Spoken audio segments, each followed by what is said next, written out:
The psychology of money. The psychology of money Morgan Housel द्वारा लिखित एक अत्यंत प्रभावशाली और गहराई से समझाने वाली पुस्तक है, जो यह बताती है कि पैसा केवल कमाने या खर्च करने की चीज नहीं, बल्कि यह हमारे सोचने, महसूस करने और निर्णय लेने के तरीके का आईना है। लेखक स्पष्ट करते हैं कि आर्थिक सफलता बुद्धिमत्ता या उच्च शिक्षा से नहीं, बल्कि व्यवहार, संयम, धैर्य और मानसिक स्थिरता से तय होती है। बहुत से लोग यह मानते हैं कि अमीर बनने के लिए केवल ज्ञान या गणितीय समझ की आवश्यकता होती है, लेकिन होज़ल दिखाते हैं कि असली फर्क इस बात से पड़ता है कि हम पैसे के बारे में कैसे सोचते हैं और उससे कैसा रिश्ता बनाते हैं। किताब यह समझाती है कि दो लोग एक जैसी आर्थिक स्थिति में होकर भी बिल्कुल अलग फैसले क्यों लेते हैं, क्योंकि हर व्यक्ति का अनुभव, डर, इच्छाएं और नजरिया अलग होता है। होज़ल कहते हैं कि धनवान बनने की कुंजी यह नहीं है कि आप कितनी कमाई करते हैं, बल्कि यह है कि आप कितना बचा सकते हैं और उसे कितने धैर्य से बढ़ा सकते हैं। पैसा तभी बढ़ता है जब हम समय को अपना साथी बना लेते हैं। इसे वे कंपाउंडिंग का जादू कहते हैं, जो धीरे धीरे लेकिन स्थायी रूप से चमत्कार करता है। लेखक यह भी बताते हैं कि लोग पैसे से जुड़ी गलतियां इसलिए करते हैं क्योंकि वे भावनाओं के वश में आ जाते हैं।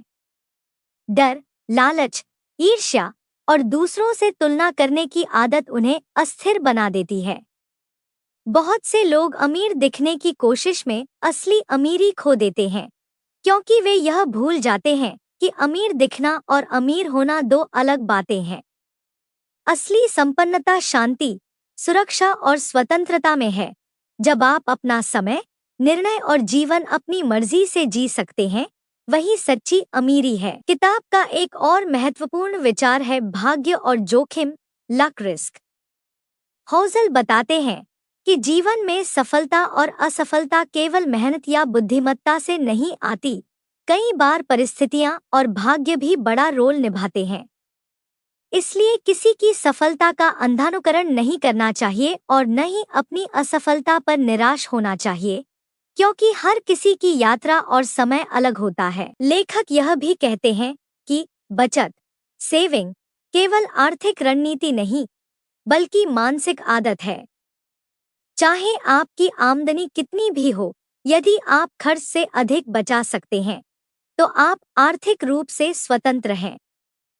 होज़ल यह भी चेतावनी देते हैं कि तुलना करना, यानी दूसरों की संपत्ति या जीवन शैली से अपनी तुलना करना, वित्तीय असंतोष का सबसे बड़ा कारण है। अंत में होज़ल यह निष्कर्ष देते हैं कि पैसे का असली उद्देश्य दिखावा नहीं, बल्कि मानसिक शांति है।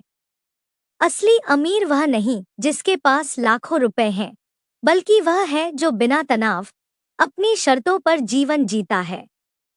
द साइकोलॉजी ऑफ मनी हमें यह सिखाती है कि आर्थिक स्वतंत्रता का रास्ता ज्ञान से नहीं, बल्कि सादगी, धैर्य और भावनात्मक बुद्धिमत्ता से होकर जाता है। संक्षेप में, यह किताब एक दर्पण की तरह है जो हमें दिखाती है कि पैसा केवल बैंक खाते की संख्या नहीं, बल्कि हमारे विचारों, आदतों और जीवन के मूल्यों का प्रतिबिंब है। जो व्यक्ति पैसे को केवल साधन नहीं, बल्कि एक मानसिक जिम्मेदारी के रूप में समझता है, वही सच्चे अर्थों में धनवान होता है।